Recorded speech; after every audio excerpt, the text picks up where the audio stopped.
there. Tell us a little bit about your journey to becoming a clinical psychologist and really what has led you down this path.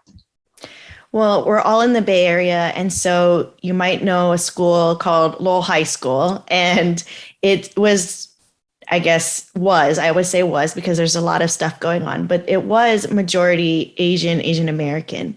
And I noticed that the majority were high achievers, and they were trying to get into UC Berkeley, which was an extension of Lowell High School. And I mean, I didn't go there. I went to UC Santa Cruz. So I guess like I was considered on the lower tier of life, but I'm fine. I made it on this show. You're such an underachiever. I know, right? No, I had a great experience there. And I feel like that was the start of my life by design, because I knew that I needed an environment that wasn't highly pressurized and I could still excel in. And so I was able to get all the things that I needed in life to be a great clinical psychologist in terms of getting the coursework, getting the research, et cetera. But what I noticed in high school is that a lot of folks weren't really talking about mental health. We did unfortunately have a student that was younger than us commit suicide. And it was actually a friend's brother. And so I think it was really shocking to people. It was really difficult to process. But the next day it was like business as usual. There was no counseling offered, no psychological first aid that we have today.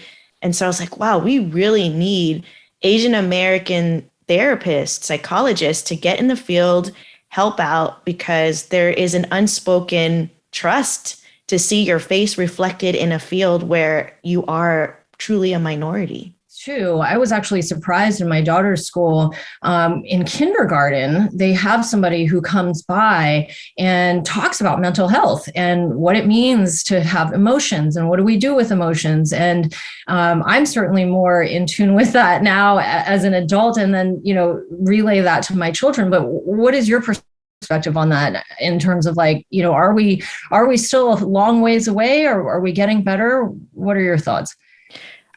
Personally, I think we're getting better. My children as well they have meditation time in school. It's a public school, so which is great. And they invited me to talk about the podcast and like mental health. What's really funny is I was like, how do you deal with stress? And one kid was like, oh, my mom does retail therapy.